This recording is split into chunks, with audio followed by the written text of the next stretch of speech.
Los que vayan llegando se pueden ir incorporando poco a poco. Ante todo, buenas noches, muchas gracias por su participación, por el interés que han mostrado, por todo el apoyo que nos han dado en esta iniciativa que estamos teniendo desde el posgrado en Teoría y Política Económica. Bueno, bienvenidos a este nuevo tema que nos compete hoy. Hoy nos van a estar acompañando Oli Millán Campos. Ella es economista, es doctorante en economía, es magíster en historia y es profesor de la Universidad Central de Venezuela en la Escuela de Economía, participando en diferentes eventos internacionales. También estará con nosotros Wilmer Torrealba. Él también es economista, es doctorante en economía, magíster en modelos aleatorios y es profesor de crecimiento económico también en la Escuela de Economía de la UCB. Y además es especialista en riesgos bancarios. El tema que vamos a estar tratando hoy es la transición de Venezuela en el siglo XXI. Déficit, gasto y recaudación. Entonces, quedamos con los compañeros.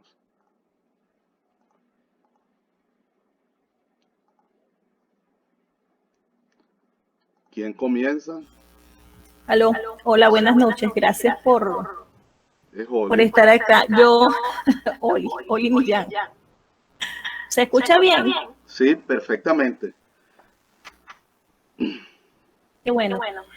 Bueno, tenemos, por lo que nos comentaba Ibrahim, tenemos aproximadamente 20 minutos de intervención. Este realmente es un trabajo de investigación que hemos venido realizando Wilmer Torrealba y mi persona. De hecho, lo hicimos para un evento y ahora, bueno, queremos compartir con ustedes.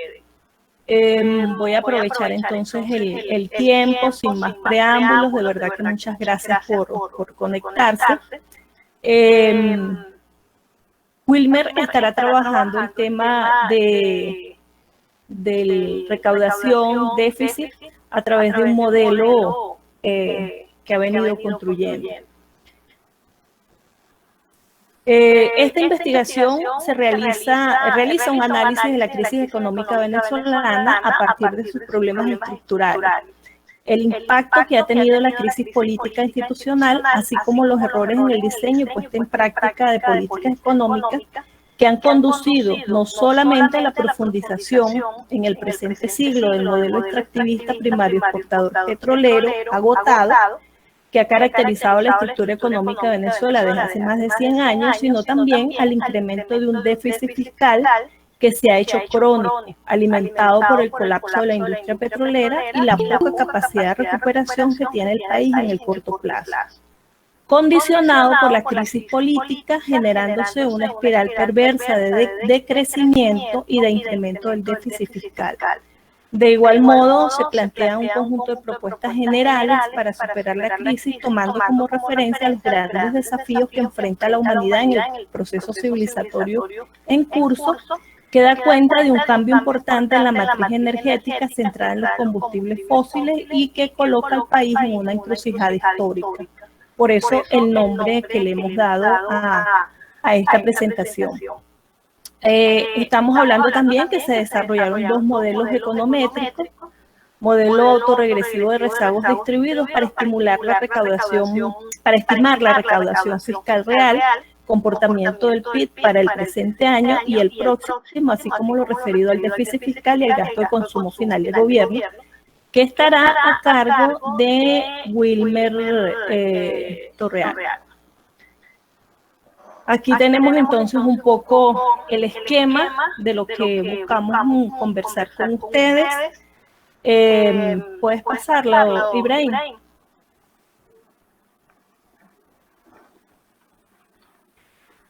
Bueno, como es obvio, hablar de Venezuela o tratar de entender la crisis venezolana nos invita o nos domina también a tratar de entender esta crisis en el marco de un proceso de cambio que se está dando a nivel mundial.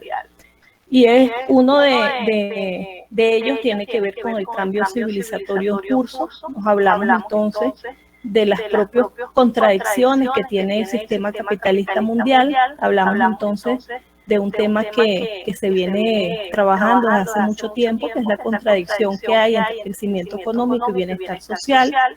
El tema también referido a la contradicción entre una economía real que no crece al mismo ritmo que crece la economía financiera, y que este crecimiento de esta economía financiera ha generado en lo que Mésaros habla de crisis reptantes del capital. Quiere decir que permanentemente en esa búsqueda de acumulación y reproducción de capital, esta economía financiera que ha venido teniendo mucho auge a finales del siglo pasado y sobre todo en el presente, está sometida precisamente a una situación de estrés permanente en esa búsqueda de acumulación y reproducción de capital, que tiene también como contraparte los riesgos permanentes de estar imbuidos en un proceso de especulación y de crisis financiera.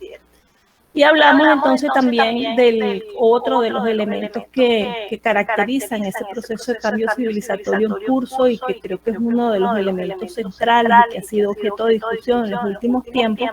Tiene que ver con la contradicción entre capital y naturaleza, y cómo esta contradicción entre capital y naturaleza ha llevado precisamente a un proceso de reflexión, de discusión relacionado con el tema del cambio climático y la búsqueda precisamente de equilibrios que permitan disminuir precisamente los niveles de CO2 en la atmósfera, pero también los efectos que eso está generando en todo el planeta y en los ecoequilibrios ecológicos del planeta.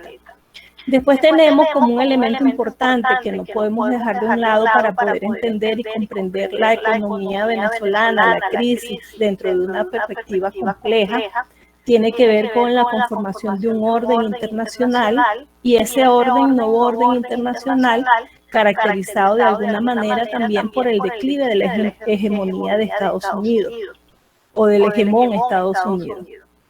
Aquí tenemos entonces innegablemente el tema del crecimiento de la economía china versus el proceso también y el agotamiento de alguna manera de la economía norteamericana como hegemón a nivel mundial.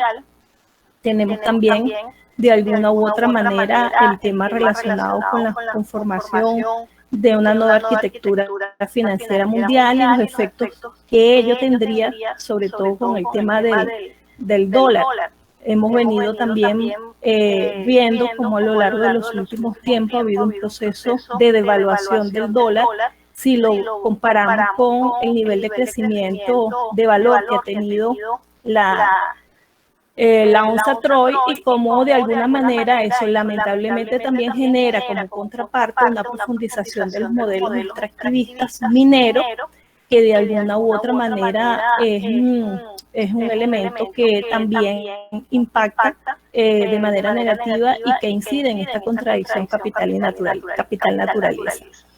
Después tenemos, de alguna manera, y es uno de temas también que nos ocupa como país y nos preocupa también como país, y sobre todo el futuro de Venezuela, tiene que ver con la nueva geopolítica energética mundial, sobre todo impactada por el cambio de la matriz energética, donde se habla de un crecimiento importante, o no importante, pero en todo caso un crecimiento significativo de energías alternativas. Por ejemplo, está el último informe de la Agencia Internacional de Energía, donde se habla que la demanda mundial de energía se reducirá para este 2020 en un 5%. Y donde la demanda de petróleo tendrá una reducción de un 8%, y además este último informe, que es de mayo de 2020, se reconoce que hay un aumento ligero de las energías renovables. Quiere decir que este es un tema también que como país debemos abordarlo a la hora de analizar la crisis venezolana y cuáles son las perspectivas que a futuro tenemos, y sobre todo porque esto nos lleva, como hemos dicho, a la profundización o a colocar sobre el tapete el tema de Venezuela, un país en un proceso de transición. No es tema concretamente del análisis venezolano, pero ahí también tenemos unos retos que como economistas nos invita a reflexionar y que tiene que ver con ese tema de la comprensión de la economía como ciencia y los desafíos que está enfrentando las mismas teorías económicas a la luz de todos estos procesos de cambio que se vienen dando. Nos preguntaríamos, ¿puede la ciencia económica explicar y asimilar estos cambios? ¿Es posible mirar al sistema desde el ámbito de los postulados económicos dominantes? ¿Existirá realmente una dicotomía entre Estado y mercado? Son preguntas que nos hacemos, no las respondemos obviamente dentro del trabajo de investigación, pero en todo caso las tenemos como especie de una luz que permanentemente debemos abordar y de mirar, sobre todo porque toda esta situación nos reafirma que efectivamente estamos en un proceso de cambio civilizatorio. ¿Lo puedes pasar, Ibrahim?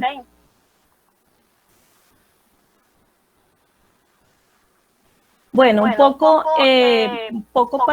veo que aquí las láminas del Fondo Monetario Internacional, sobre todo el informe de ahora de octubre de 2020, donde vemos, aquí queremos presentar un poco la caída, cuáles son las estimaciones que hace el propio Fondo Monetario Internacional sobre la tasa de crecimiento del desempeño de la economía mundial, y donde vemos que, por ejemplo, la zona euro, que se estima que caería en un 8,3%, igualmente el caso de América Latina y así sucesivamente los países, vemos que en este cuadro uno de los países que destaca y quizás nos lleva a esto que hablábamos al principio de Estados Unidos como hegemón y cómo viene China creciendo y el peso que tiene China dentro de la conformación de una geopolítica mundial, donde es innegable que China destaca. Vemos que a pesar de la caída generalizada que hay en casi todos los países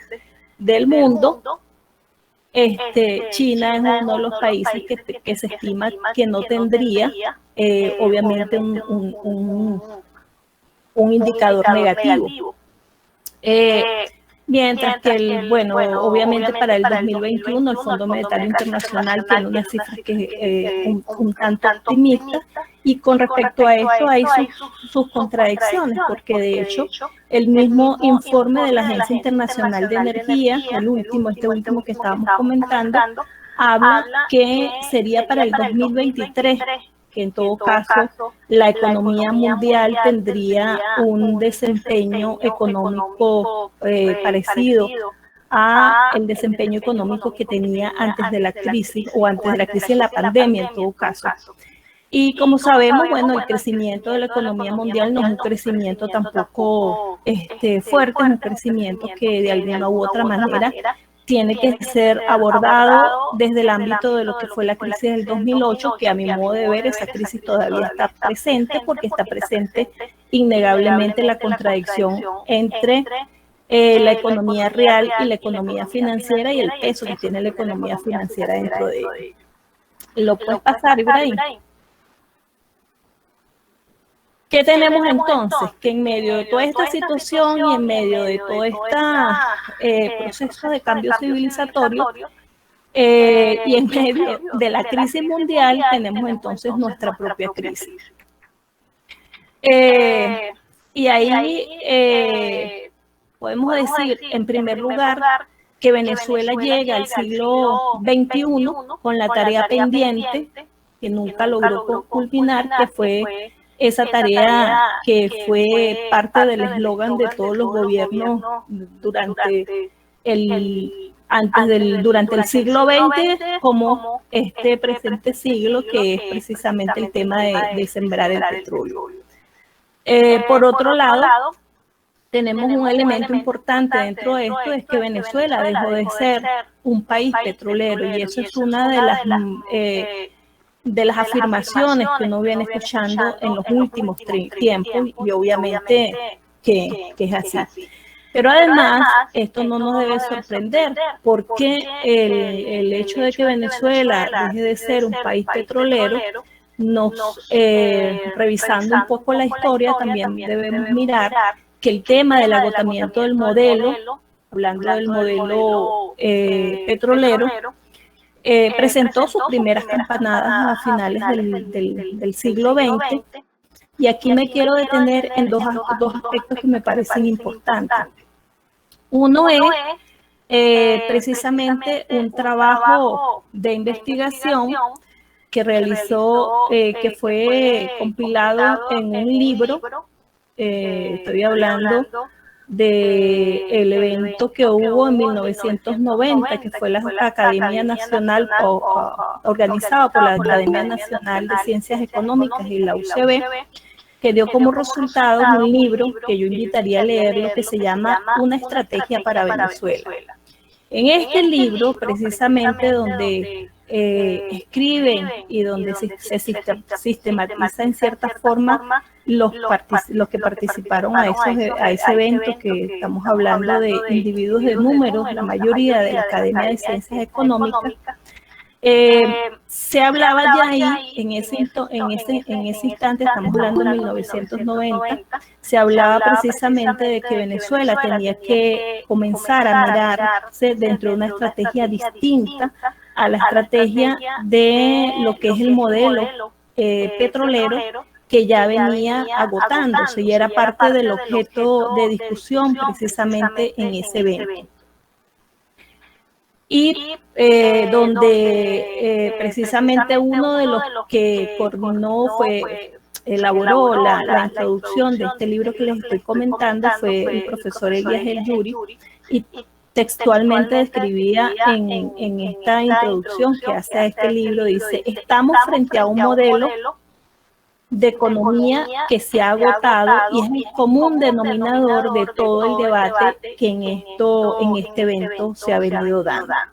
Pero no solamente eso, sino que en el año 2004, cuando Asdrúbal Batista publica su libro llamado El relevo del capitalismo rentístico, escribe: Venezuela va a encarar un acontecimiento decisivo, la pérdida progresiva de la capacidad del ingreso petrolero para sostener el desenvolvimiento económico nacional.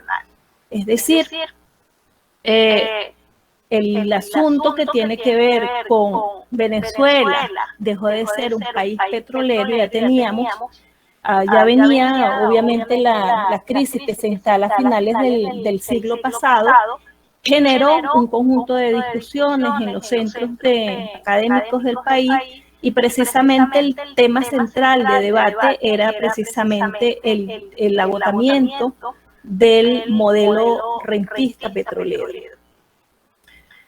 Pero también debemos reconocer que a través de lo que fue el último boom petrolero que se dio en este siglo, y parece ser por los trabajos de investigación que se vienen haciendo, por los que se viene documentando sobre el tema importante del peso, del quiebre que hay en torno a la matriz energética centrada en los fósiles para los próximos años, me atrevería a decir que parece ser que ese es el último boom petrolero que vamos a vivir. Lamentablemente, en ese boom petrolero, Venezuela perdió una oportunidad histórica de lograr un proceso de inversión y de diversificación de su modelo productivo. Me refiero precisamente a ese tema de la siembra del petróleo, y que lamentablemente fue un proceso que vivimos y del cual entonces perdimos como dicen algunos, el autobús. Entonces decíamos que llegamos al siglo XXI con la tarea pendiente de sembrar el petróleo. Por otro lado, estamos asistiendo precisamente a ese proceso de transición, de dejar de ser un país petrolero, y donde hay que reconocer que hay una responsabilidad también histórica dentro de todo esto de la clase política venezolana en general, no voy a decir unos más menos, en general la clase política venezolana, que no fue capaz de entender lo que desde la academia se venía ya prefigurando, que era este proceso, un proceso de transición donde el país dejaba de ser un país petrolero. Pero no solamente esto, sino que ya entrándonos a lo que ha sido la gestión de este gobierno y tratando de descifrar la política económica del actual gobierno, yo diría que hay 4 aspectos importantes que tenemos acá que me parece importante resaltar. Y uno es que lamentablemente esa visión del boom petrolero se pensó que iba a continuar, se pensó que la baja del precio del barril de petróleo era una situación coyuntural que se podía dar de manera por un tiempo corto y que no hubo capacidad, estoy hablando de la administración, de entender que estábamos precisamente no un proceso de coyuntura, sino parte de un proceso histórico y además desde una perspectiva estratégica donde el país lamentablemente estaba perdiendo el autobús. Entonces, yo diría que los primeros tiempos de este gobierno, los primeros inicios, estoy hablando del año 2013, 2014, se centró fundamentalmente en un manejo cambiario perverso, donde se profundizó precisamente la pérdida de las reservas internacionales del país y donde lamentablemente no se comprendió el proceso que estábamos a punto de evidenciar y que nos iba a dar en la cara. Después tenemos cómo a partir del año 2016, a través de lo que fue el decreto 2248, que es el decreto que crea el Acto Minero del Orinoco, no es un decreto puntual, sino que detrás de esta propuesta hay una estrategia bien montada, y esa estrategia bien montada tiene que ver con, por un lado, lamentablemente profundizar el modelo extractivista, pero en este caso el modelo extractivista minero, donde a través de este decreto que crea el Acto Minero del Orinoco se profundiza se busca un giro en la búsqueda de las finanzas públicas a partir del reconocimiento de que ya el PDVSA no estaba generando, no iba a generar los ingresos que el país necesitaba.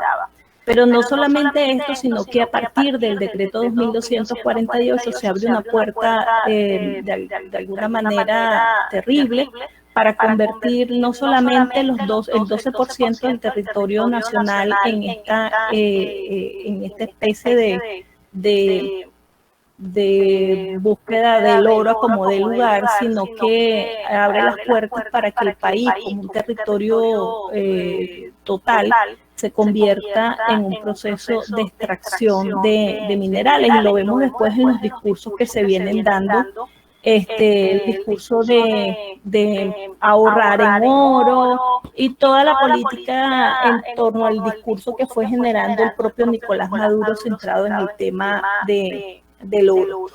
Después tenemos en el programa de recuperación del año 2018, que como algunos economistas decían, es el primer programa, el primer plan económico que elaboró este gobierno. Tenemos entonces que a través de este programa, de este intento de programa económico, el gobierno reconoce por primera vez, además de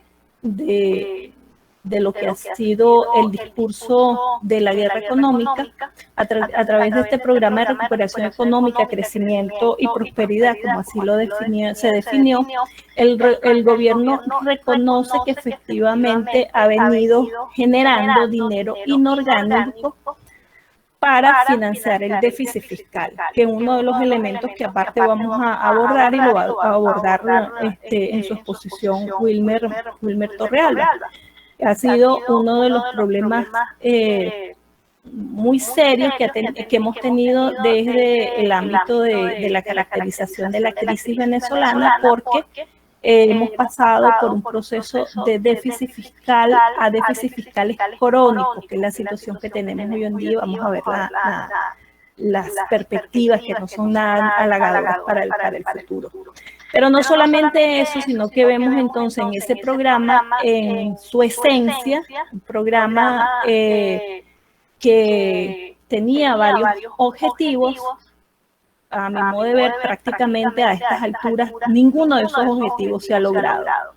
Es decir, no se logró ningún equilibrio, no se ha logrado ningún equilibrio fiscal ni tributario.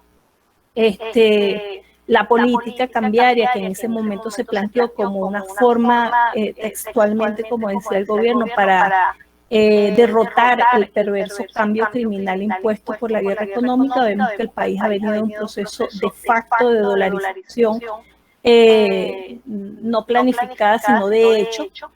El tema de los salarios, que se convirtió en ese momento un tema importante, y así fue parte del objetivo que planteaba el gobierno en este programa.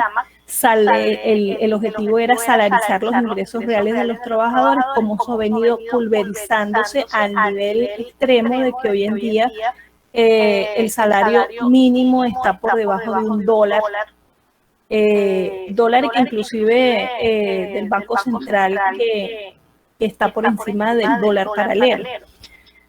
Por otro lado, el otro objetivo que estaba relacionado con los precios acordados vinculados a los costos de producción de la tasa de cambio real, obviamente continuamos, si bien ha ocurrido una ralentización del nivel de elevación de los precios, seguimos estando en unos niveles excesivamente altos que dan cuenta del proceso de hiperinflación que, si bien se instala a finales del 2017, ya tenemos un bastante tiempo y se ha venido haciendo cada vez más crónico, porque hay una destrucción del aparato productivo del país, donde, según cifras del mismo Fondo Monetario Internacional, se habla de que estamos por el orden o un poco más en el 70% de contracción del aparato productivo si lo comparamos con el año 2013. Hay cifras, hay cifras optimistas, hablan de un 70%, que hay otras que hablan de un 86%. Es decir, Venezuela tiene un aparato productivo en estos momentos comparado con países que tienen poblaciones que no llegan a 10 millones de habitantes. Entonces, en términos generales, podemos decir que hay un fracaso rotundo de este programa, pero lamentablemente tampoco hay un proceso de revisión, de rectificación ni de evaluación de dicho programa, lo que nos lleva a que la política económica en estos momentos del gobierno está centrada en esto que llamamos un día a la vez. Es decir, cómo de alguna u otra manera se concentra el poder político, y donde pareciera que el tema central y la preocupación central del gobierno es esto, mientras estamos asistiendo a una destrucción generalizada del aparato productivo venezolano, que costará muchísimos años recuperarlo. O sea que no es que hemos llegado al siglo XXI con la tarea pendiente, sino que precisamente estamos casi que aplazados en todos los exámenes que hemos hecho. ¿Puedes pasar la lámina, Ibrahim? Bueno, esta lámina es un poco para reflejar cómo ha venido disminuyendo la producción petrolera.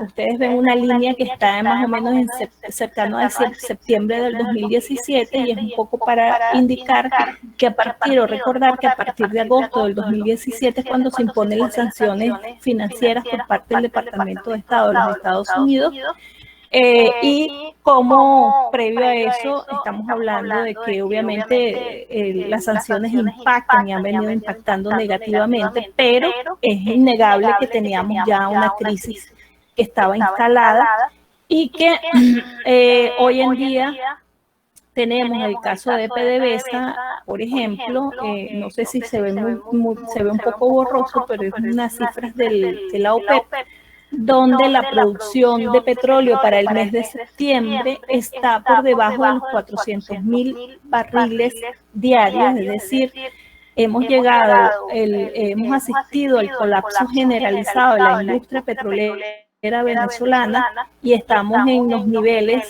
de los años 40, aproximadamente los años 40 del siglo pasado. ¿Puedes pasarla, Ibrahim? Bueno, entonces aquí dejo mi exposición y le voy a dar paso a Wilmer, que ahora habla de temas más concretos relacionados con estas perspectivas desde el punto de vista fiscal. Gracias, Jorge. ¿Me escuchan bien? ¿No? Me imagino. Fíjense, antes de mostrar cualquier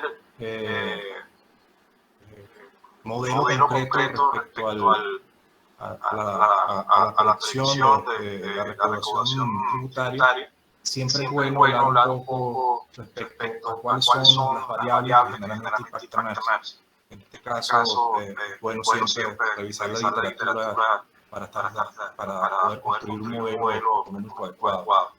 Entonces, en esos aspectos es bueno hablar acerca de qué es lo que causa, qué es lo que impacta, qué es lo que impacta al déficit fiscal, a la recaudación tributaria, que en primer medida deberíamos hablar un poquito acerca del déficit fiscal. En sí hay dos componentes importantísimos que se debe observar respecto al déficit fiscal. En el primer caso es el gasto del gobierno. En un segundo caso son los ingresos fiscales. Ahora, si analizamos un poco lo que se refiere a los ingresos fiscales, también a la posibilidad de erogaciones por parte de los gobiernos, se tiene que hablar también respecto a la deuda pública. En ese aspecto, en lo que se refiere a la deuda pública, dado que los mercados financieros para el caso de Venezuela están cerrados, el componente de rendimiento ya no es un componente el cual debemos tomar en consideración como tal. Y por tanto, el que realmente está impactando ahorita en el caso de Venezuela es el precio. Activos financieros o bonos de deuda pública que fueron colocados a un precio en el mercado hoy en día tienen que reducirse o tener que tener un descuento en su precio. Y por tanto, eso termina impactando de manera importante al déficit fiscal. Bueno, esto como para entender un poco en qué es lo que hace que tengamos ese comportamiento del déficit fiscal, que en principio, dado nuestros pronósticos, para el año 2021 este déficit puede llegar al 24% del Producto Interno Bruto. Estamos hablando que para la última fecha, aproximadamente el 2017, ya representaba en alrededor del 15% del PIB. Y ya esto es un dato abismal, porque ya es el más alto de Latinoamérica. Entonces eso hace que Venezuela tenga grandes problemas en términos del déficit fiscal, como también lo tiene en términos de la recaudación tributaria. Aquí, en lo que se refiere al análisis de la recaudación tributaria, es bueno destacar un poco lo que la literatura habla referente a cuáles son los determinantes que impactan. Que en este caso se dividen en dos, lo que se conocen como ámbitos directos y ámbitos de segundo grado. Cuando hablamos de ámbitos directos, hacemos referencia a aquellos componentes que la recaudación tributaria se vincula con la legislación impositiva de cada país. Es decir, los aranceles, los impuestos de valor agregado, de las normas de liquidación de impuestos, de los pagos sobre el cumplimiento de deuda fiscal. Ahora, cuando hablamos de los ámbitos de segundo grado, estamos haciendo referencia respecto a lo que está planteando el gobierno, es decir, cuáles son los programas de gobierno, cuáles son las metas fiscales que se deben plantear sea, todo plan o todo presupuesto que se presente a cada año debe decir cuáles son las metas fiscales. Bien, debe manejar indicadores, ¿de acuerdo? Y explicar las estrategias como tal. Esos ámbitos o esos componentes se denominan ámbitos de segundo grado. En este sentido, hay otros aspectos que también se deben tomar en consideración dentro de esta área que estamos conversando. Por ejemplo, en el momento en el cual alguien está planteando su presupuesto, el policy maker, el hacedor de política, tiene que pensar en cuál es el esquema tributario en el cual no menoscabe tanto el incentivo a la inversión privada, aspectos que a veces no son tomados en consideración. En ese sentido, también hay otro tipo de variables o de componentes que se debe tomar en consideración también. Uno de ellos es el desenvolvimiento general de la recaudación tributaria, es decir, el ciclo económico que se puede observar en esto, puesto que hay etapas del tiempo en las cuales la economía presenta crecimiento económico y esto se debe al incentivo dentro de las actividades económicas. Bien. También aspectos que influyen en que los tributos sean pagados, haya cierto flujo de ingresos en términos de comercio internacional, que es otro aspecto que es importante destacar dentro de estos componentes de segundo grado, que es el contexto internacional, bien, puesto que no hay economía que viva en autarquía. De tal manera que un buen comportamiento del comercio internacional puede influir a que se tenga unos ingresos fiscales estables. ¿Bien? Sin mencionar también la buena estabilidad de la política económica en general, es decir, que exista disciplina fiscal, exista disciplina monetaria, todas esas cuestiones crean confianza dentro de la economía y por tanto puede provocar que haya flujo de capitales, inversión, actividades productivas y financieras, aspectos que no generan ningún tipo de distorsión dentro de la estabilidad macroeconómica. Bien.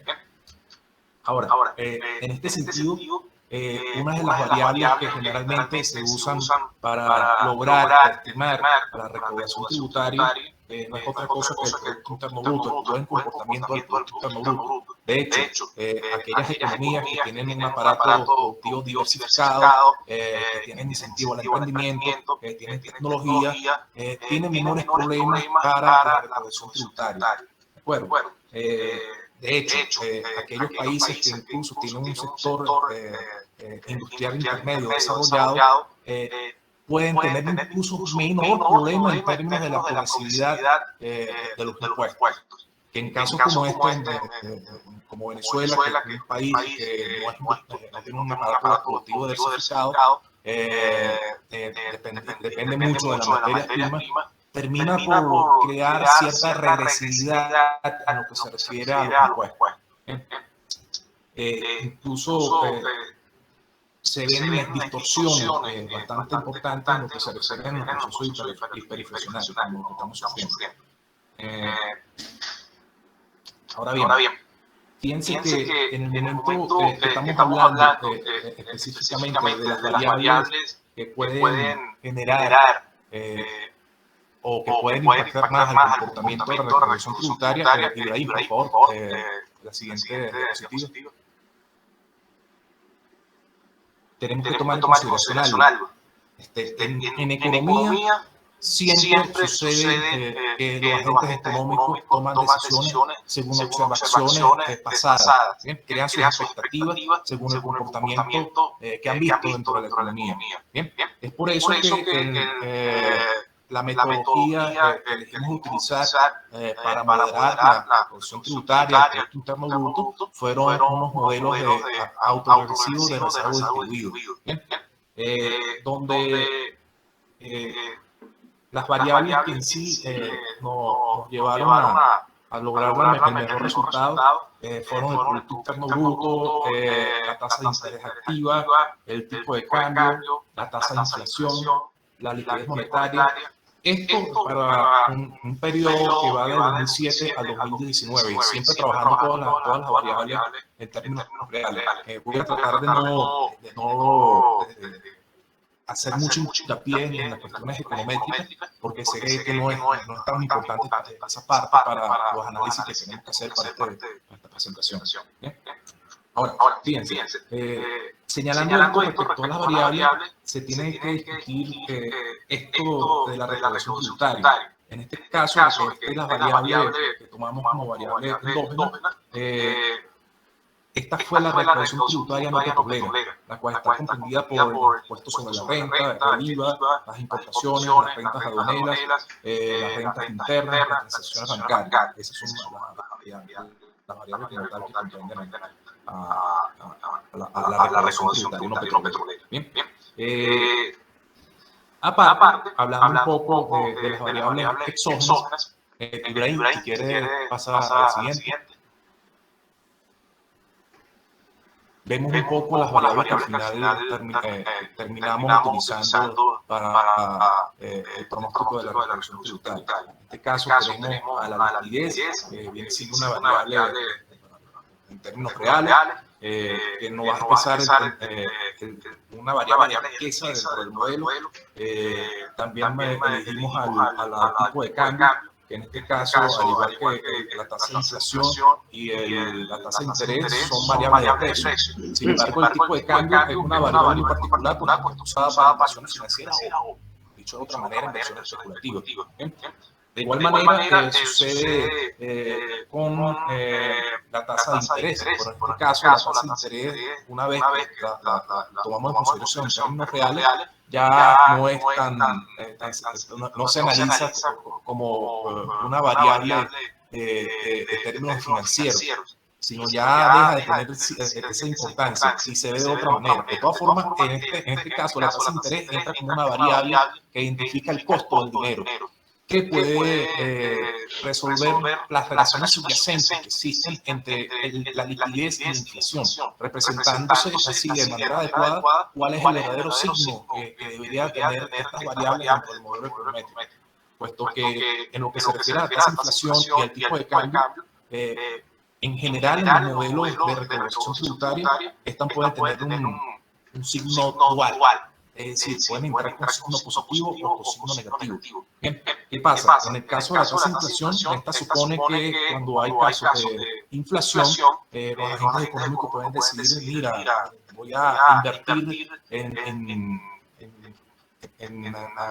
actividades en términos de tipo de cambio y al final del periodo es que pago mis impuestos. Y por tanto, más bien termino pagando menos, inclusive cubriendo mi flujo de ingresos. ¿De acuerdo? Ahora, por los casos en los cuales hay una hiperinflación, ya es imposible para los agentes económicos, sobre todo los menos fuertes, enfrentar los pagos que deben realizar en términos de los tributos. ¿Bien? Por eso es que digo que tienen una dualidad del signo dentro del modelo. De igual manera con el tipo de cambio.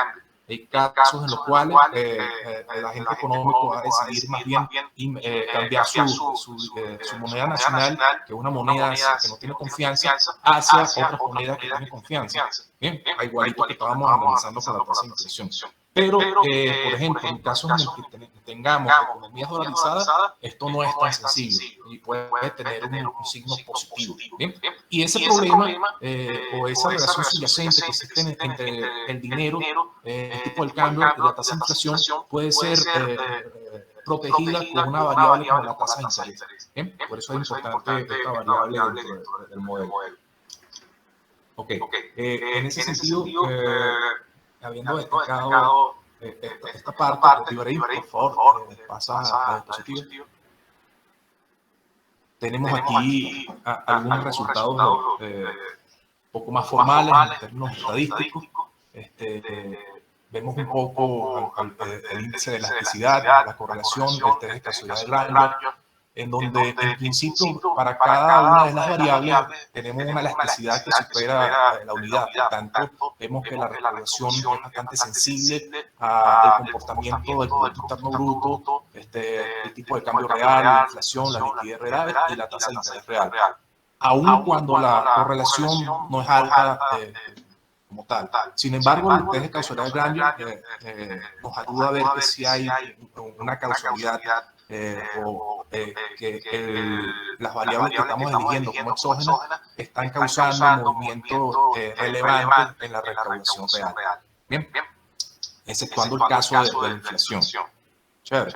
En la parte inferior vemos los resultados del modelo de rezago distribuidos. En este caso vemos cómo tienen sentido teórico por la teoría económica del Producto Interno Bruto, tienen signos negativos en la sumatoria. De igual manera, los resultados del signo de las variables del tipo de cambio real tienen los signos deseados y también son significativos. Ahora, arriba vemos el gráfico de cómo es la proyección de la recaudación tributaria en términos reales. En términos reales es bastante baja respecto al PIB. Aquí lo tenemos respecto al PIB. Bien, pero sin embargo, tomando en consideración lo que es el COVID, el COVID, vemos que nuestra producción nos termina reflejando una disminución importante de la recaudación tributaria. Ojo, hay que destacar que la mayoría de las variables correspondientes al ámbito fiscal también están decreciendo. El gasto, el ingreso, pero el Producto Interno Bruto está decreciendo y tal vez a una velocidad mayor. Esto refleja los resultados en términos porcentuales que estamos viendo en esta gráfica. Bien. Y Ibrahim, si quieres pasa las diapositivas, por favor.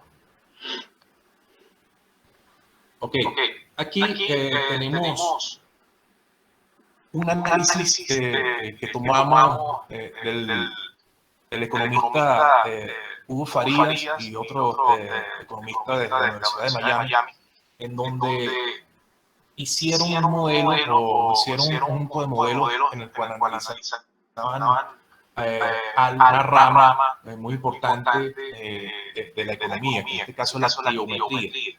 En este caso, los defensores de esta escuela o de este pensamiento económico consideran que los cambios institucionales son relevantes. Inclusive pudieran ser más relevantes que los cambios tecnológicos, ¿bien? Para explicar el crecimiento económico y el desarrollo económico.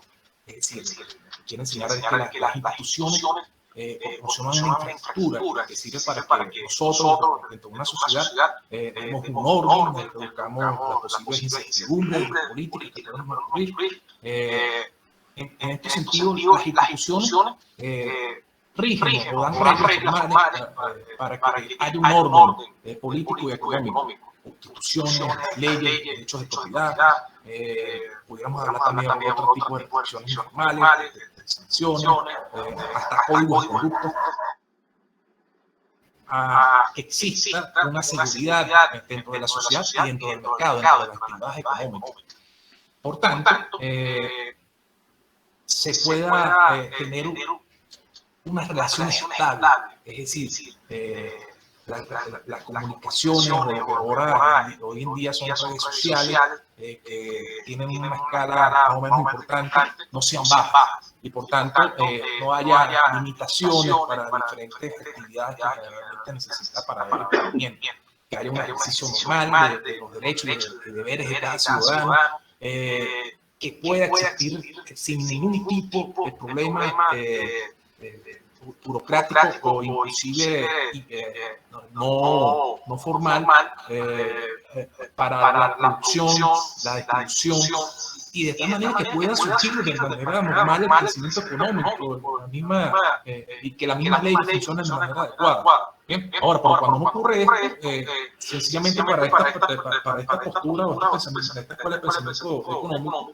termina dominando la violencia o leyes que otorgan mayor poder a la esfera pública y terminan coaccionando a la sociedad como tal. Bien, esto implica que no existe incentivo para el desenvolvimiento económico y termina afectándose el fisco. Bien, el fisco termina contrayéndose, y esto por temas institucionales. O sea, si no hay estabilidad institucional, la recaudación, el déficit fiscal va a tener problemas. ¿Bien?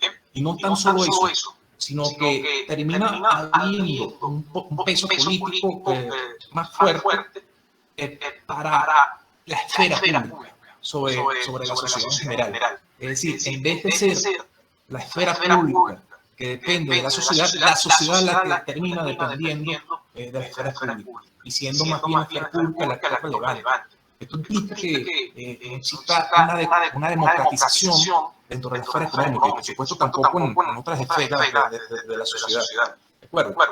Ahora bien, si podemos observar este cuadro que está en esta diapositiva, hay un conjunto de variables. Aquí los investigadores eligieron a un índice de democracia. En este caso es el índice, esto como variable endógena, el índice de tolerancia y libertad económica del Instituto Fraser.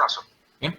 Este sería la variable endógena. Ahora, las que están viendo en la primera columna serían las variables exógenas. En este caso sería el IF o FI, mejor dicho, independencia fiscal. Esta variable también es tomada del componente que se encuentran dentro del índice de libertad económica. En este caso sería la producción de bienes y servicios de los gobiernos. Tengo que destacar que esto es un trabajo que es para muchos países de 5 continentes.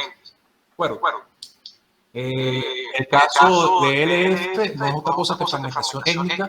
El IDB es un índice de individualismo. Para los autores, el individualismo es importante, puesto que dentro del individualismo las personas se atreven a emprender y hacer creación de actividades económicas. School es una variable cualitativa que viene siendo años de estudio, origen legal, viene siendo origin, riesgo de exportación, latitud, reservas petroleras y el Gini, que viene destacándose como una variable de destrucción de riqueza. Bueno, ahora, un aspecto importante o relevante es que para los 8 modelos que fueron construidos, FI, que viene siendo independencia fiscal, está en la primera fila, tiene siempre signo negativo. Es decir, a medida que hay independencia fiscal, es decir, que el sector público no depende de la sociedad, la democracia tiende a decrecer. Hay una relación inversa entre democracia e independencia fiscal. Y es obvio, porque lo normal es que sea el sector público que presente y que dé las cuentas claras a la sociedad, no lo contrario. ¿Bien? Fíjense, pasa la siguiente diapositiva, por favor, Ibrahim. Fíjense, ya entrando al caso de Venezuela, se hizo un modelo para el caso de Venezuela, pero en principio debemos ver un poco cómo es la estructura económica de Venezuela actualmente, o lo que ha sido el histórico. Aquí tenemos a 2 variables, en este caso es el gasto del consumo final del gobierno respecto al PIB y a la variación interanual de la misma variable. Como pueden observar, en el caso de la representación porcentual del gasto del consumo final del gobierno respecto al PIB, este ha ido aumentando. Bien, ha ido aumentando. Tomando en consideración que hay una contracción económica desde 2011, 2012 del Producto Interno Bruto. Muchos dicen que comienza en 2014, 2013, pero no, se evidencia que comienza una contracción en 2011, 2012. ¿Bien? Esto por la dependencia de los precios del petróleo, ¿bien? Por la característica dependiente del beneficio petrolero de la economía venezolana. Por favor, Ibrahim, pasa al siguiente. Ok, aquí tenemos una radiografía no sé si se puede poner un poco más amplio los gráficos para que las personas puedan ver con mayor facilidad. Aquí tenemos al gasto de consumo final del gobierno y al gasto de consumo final privado. Se ve como el gasto de consumo final del gobierno tiende a crecer y en cambio el gasto de consumo final del privado se estanca, incluso a decrecer en los últimos casos. Pasa hacia la derecha. Aquí tenemos ahora la misma comparación, pero con respecto a la formación bruta de capital fijo, vemos como incluso puede llegar a niveles de más del 30% la formación bruta de capital fijo respecto al PIB. Y ya para lo que se refiere al 2019 llega a ser el 5%, es decir, la actividad privada se contrae y deja de ser importante dentro del PIB, pero el gasto del consumo final del gobierno más bien tiene otra tendencia. un poco señalando las implicaciones empíricas que el trabajo de Faría hizo, demostró, probó para el caso internacional. Por favor, hacia abajo. Ahora, si pudiera colocar los gráficos a la vez para que se pueda ver cómo cambia la estructura o el esqueleto económico del Producto Interno Bruto. Fíjense que en este caso la actividad manufacturera para el año 97 era del 18%, y ya para el año 2019, por favor, Ibrahim, trata de colocar la actividad manufacturera, pasa a 5.3%. Si observamos una variable como puede ser el producto, la producción de bienes y servicios para el año 2019 es el 19.3%, pasa hacia el lado izquierdo, por favor. Y lo que era en el año 97 la producción de bienes y servicios del gobierno era el 10.9%. Otras actividades importantes que prepondera el sector privado, como la construcción, pasa del 5.1%, de ahí por favor hacia la derecha. Pasa al 0.6%. Entonces, esa preponderancia sobre la estructura, la radiografía de la economía, que es de la participación del sector público, ha provocado que haya menos participación del sector privado o de la sociedad en su conjunto. Es decir, no hay un empoderamiento, una democratización de la actividad de la sociedad, y esto más que todo se debe a problemas institucionales. Bien. Quiero mostrar los modelos realizados para el caso de Venezuela, y voy a compartir mi pantalla. Los modelos están en caliente, pues, por eso lo voy a mostrar desde el R. Bien, permítame un momento. Espero que el internet corra bien.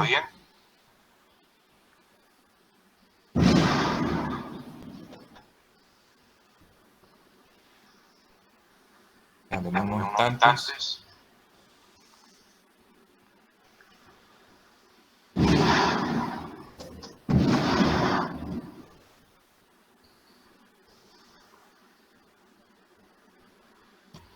Creo que todavía no se ve nada. Dame una chancecita.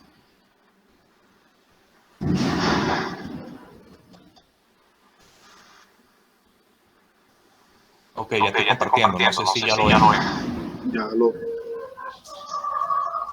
Ya se está mostrando. Ya se está mostrando. Sí. Bueno, no, avísame cuando ya se ve. Sí, ya se ve. Ya se ve, perfecto. No veamos tanto el lado derecho, que eso es una matriz de gráficas de dispersión de las variables utilizadas. En este caso, se trató de identificar las variables que podían representar al gobierno del sector público y a la actividad de la sociedad. En este caso se usó la producción petrolera, que viene siendo QPET, QNPET, que es producción no petrolera, gasto de consumo final del gobierno, Producto Interno Bruto manufacturero, y la producción y servicio general del gobierno.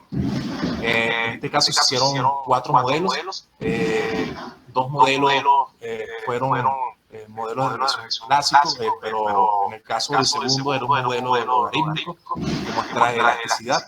En el caso del modelo 3 y modelo 4 fueron metodologías de mínimo cuadrado generalizados con sus funciones de optimización según la inversa de una normal. Uno sin transformaciones y el segundo con transformaciones logarítmicas. Pero lo interesante de estos resultados es que la variable que siempre representa al sector público es el gasto del consumo final del gobierno.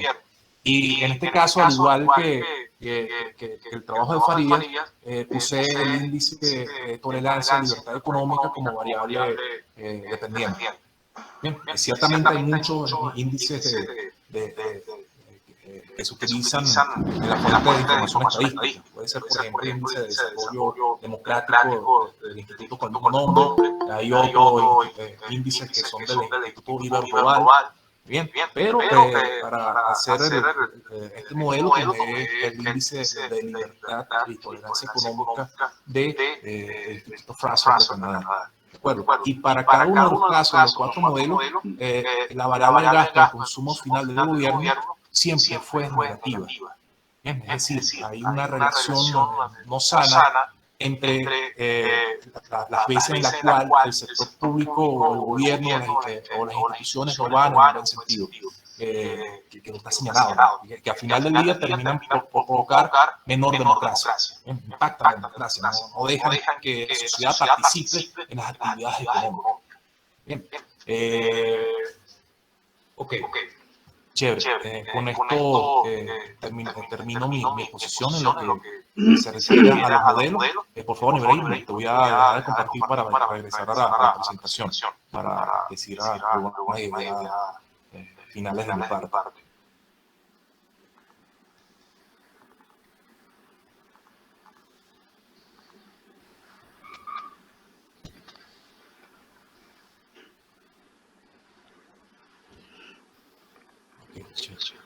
Si lo puede poner en grande. Ok, pasa a la siguiente. No, la siguiente diapositiva.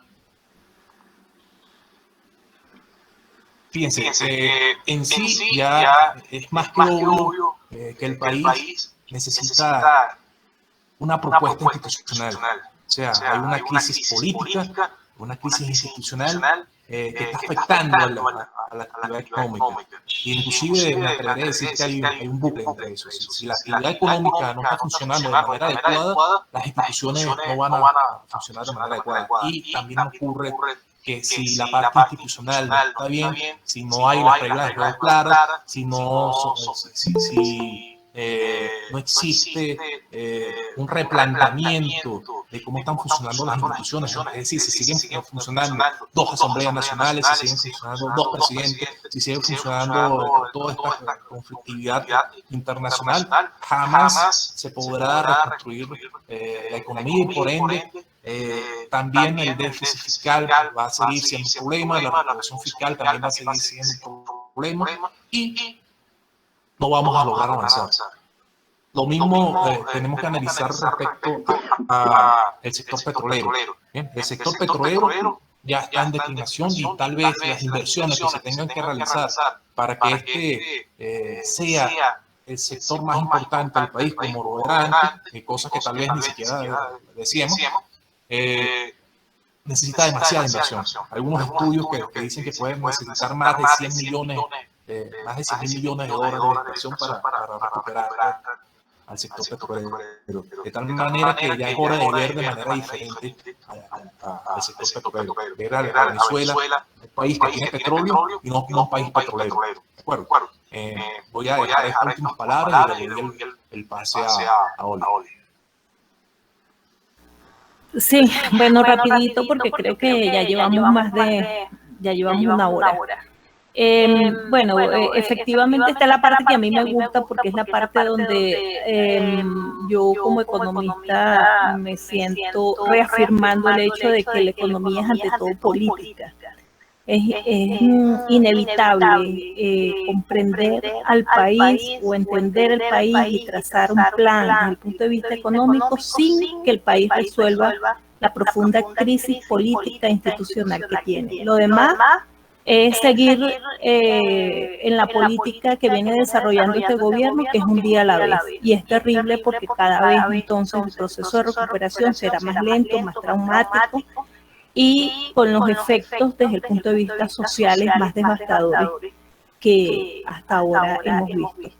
Rápidamente, entonces, partiendo del hecho de que cualquier plan o programa económico necesariamente pasa por resolver la crisis política e institucional, hay algunas pinceladas aquí que queremos plantear. En primer lugar, decir que un plan económico integral, porque hasta ahora hemos visto retazos de propuestas, que al final terminan siendo peor el remedio que la enfermedad. hablando de un plan económico integral que tenga una perspectiva histórica, compleja, pero también que tenga una perspectiva social, necesariamente debe buscar lograr los equilibrios, las principales variables macroeconómicas, como hemos planteado, teniendo como condición el tema del derecho que tienen los habitantes a una vida digna, con justicia y con equidad social. Es un elemento importante. Cualquier propuesta debe tomar en cuenta efectivamente el tema de la dignidad del pueblo venezolano o de la sociedad venezolana, como quiera definirse, ¿no? En este sentido, entonces, hemos planteado que el plan debe tener como ejes principales, bueno, obviamente el diseño de políticas para estimular la producción nacional y por ende el ingreso y el crecimiento. Venezuela es un país que tiene un potencial enorme, que tiene una capacidad enorme tiene unas ventajas comparativas como no tiene otro país, y hemos desaprovechado el enorme potencial que tiene el país. No mirarlo como un país minero, un país profundizando el extractivismo, que lo que a la postre lo que lleva precisamente es a profundizar los desequilibrios en el tema ecológico, sino mirar precisamente el país en estos desafíos que tenemos en pleno siglo XXI. Entonces, cualquier propuesta de diseño para estimular la producción nacional tiene que pasar necesariamente por eso. Lo otro es el diseño de un plan y reforma fiscal para lograr el equilibrio en las cuentas del Estado. Evitar mantener los déficits fiscales crónicos, que es uno de los problemas serios que tiene la economía venezolana, y obviamente la monetización de los mismos, tal como se ha planteado allí. ¿Puedes pasarlo, Ibrahim?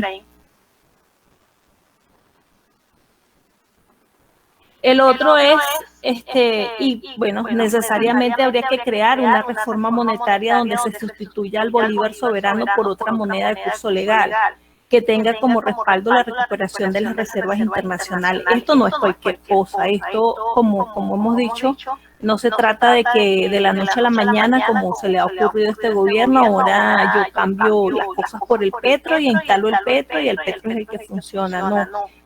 Como hemos dicho, todo esto parte por un gran consenso nacional para conjurar la crisis política institucional. Un elemento central es revisar y modificar la ley del Banco Central para despolitizarlo, recuperando su rol dentro de la economía. Esto es vital. Y esto pasa, como hemos dicho, por resolver también el tema de la institucionalidad, y el tema de la institucionalidad que parte precisamente por el rol y la independencia de poderes definidos en la estructura de Estado que están en la Constitución vigente, a pesar de ser pisoteada como la han venido haciendo. Nosotros hemos insistido que hay que realizar una auditoría pública y ciudadana de la deuda externa. Yo sé que hay gente que tiene sus observaciones con respecto a esto, pero si estamos hablando de que el país necesita respuesta, que este es un país que necesita de alguna manera adecentarse, que se necesita establecer una cultura de la rendición de cuenta y de responsabilidad, que es una de las grandes carencias que tiene la clase política venezolana, pasa necesariamente porque el país entienda y vea qué pasó con esa deuda. Hoy en día la deuda externa venezolana es una deuda que no tiene viabilidad económica, pero peor aún, no tiene viabilidad social desde hace mucho tiempo. Y cualquier propuesta en el sentido de la deuda, de un proceso de reestructuración integral de esa deuda, debe pasar también porque debe existir una auditoría de ella y hay que rendirle cuentas al país. Es necesario profundizar la democracia, y la democracia implica también establecer niveles de corresponsabilidad y también generar procesos de información.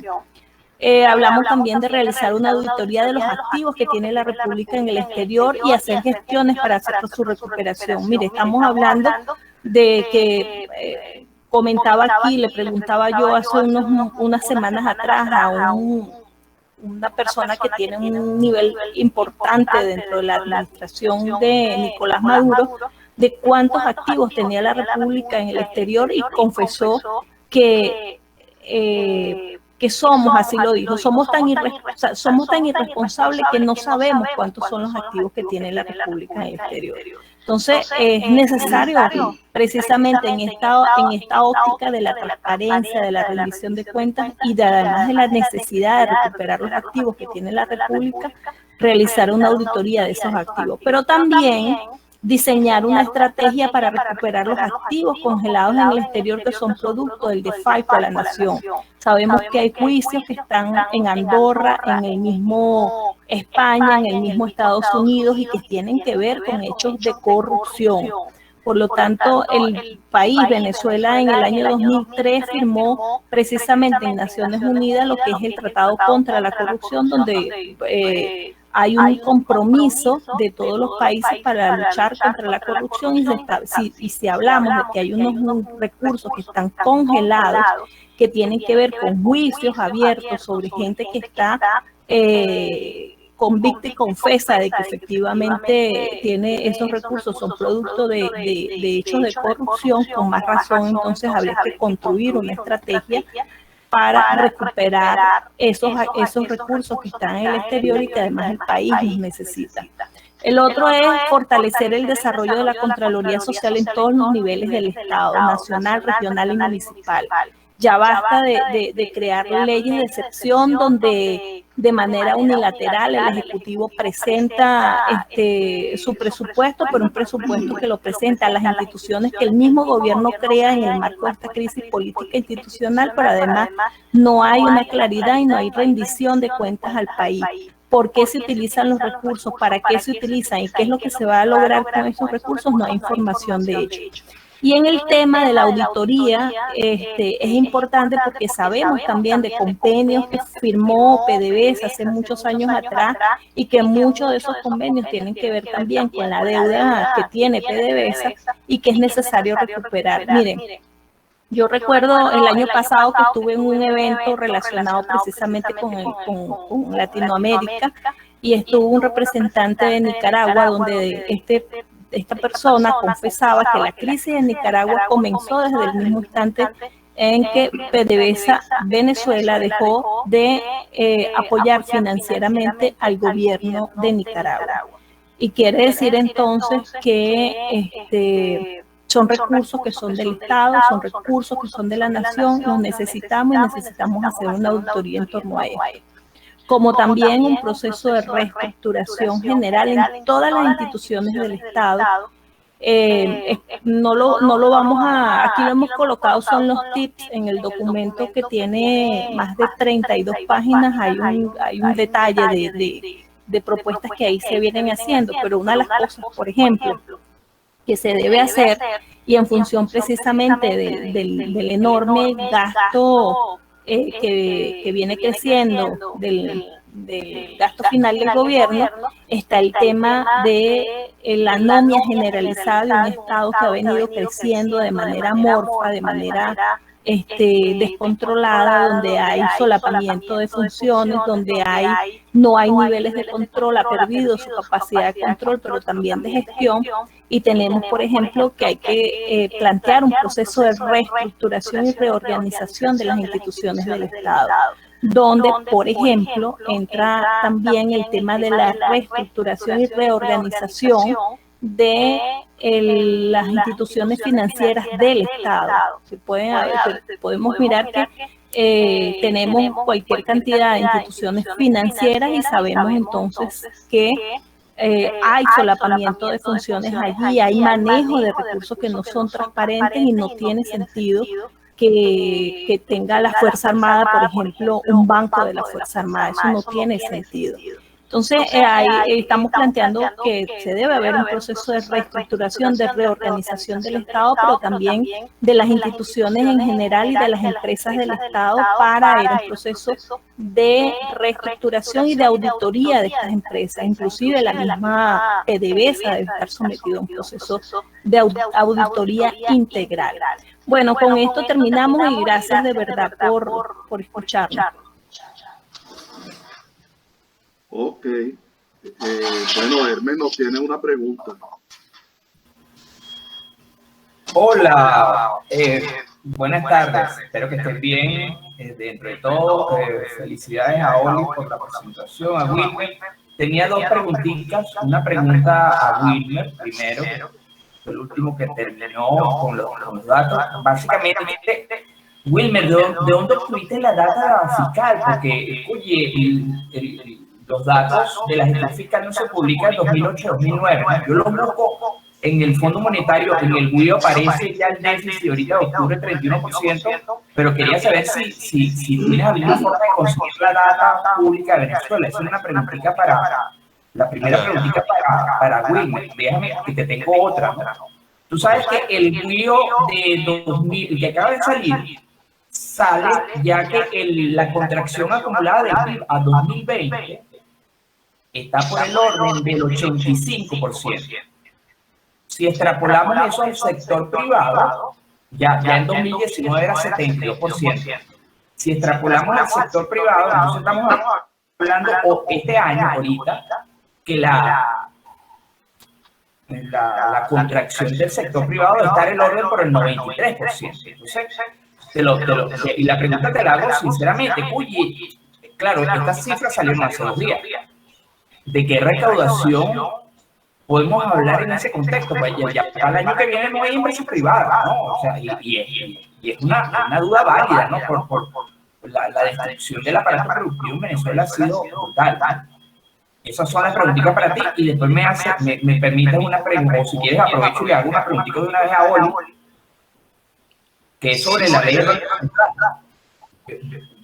O sea, Oli, sobre el Banco Central yo estoy de acuerdo contigo, ¿no? Sin embargo, la ley del Banco Central, por ejemplo, establece, prohíbe el financiamiento a PDVSA.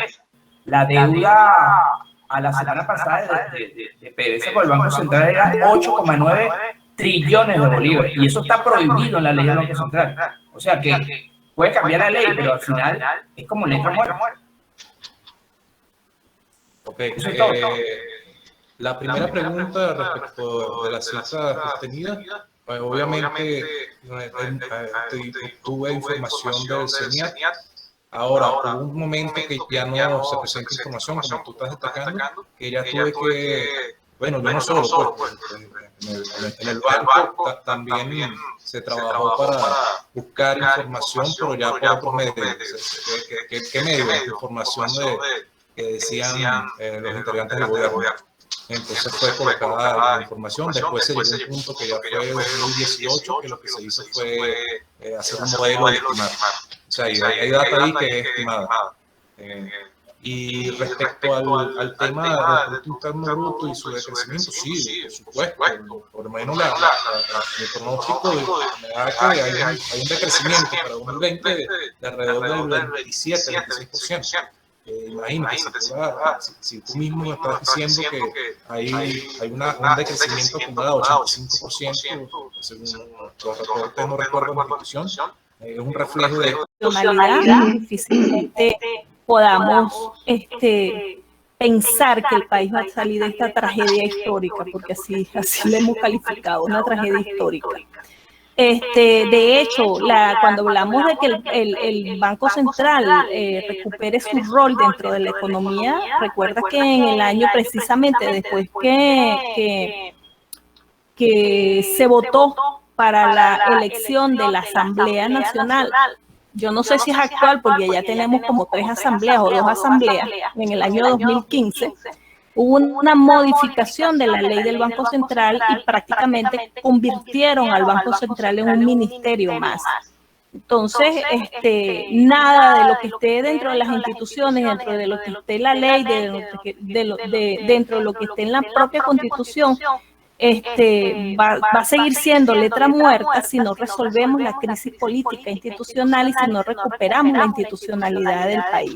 Entonces, ese es un tema central. Por eso decía que para mí la economía es ante todo política, porque no tiene que ver solamente con los modelos matemáticos o lo que nosotros hagamos y podamos estimar si realmente no hay un diálogo y realmente no hay un respeto de esa institucionalidad, que es un poco lo que también hablaba Wilmer.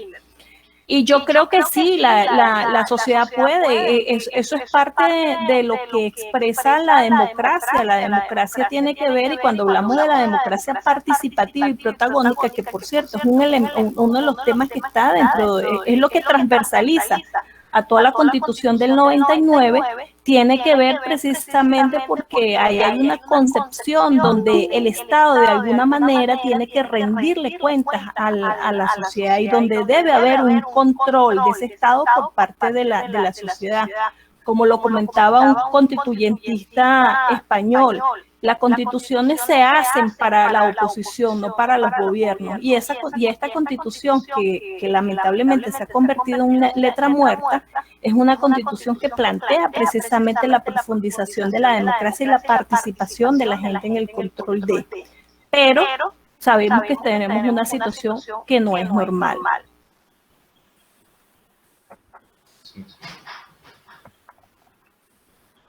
Muy bien, ¿alguien más? Creo que había una pregunta pendiente.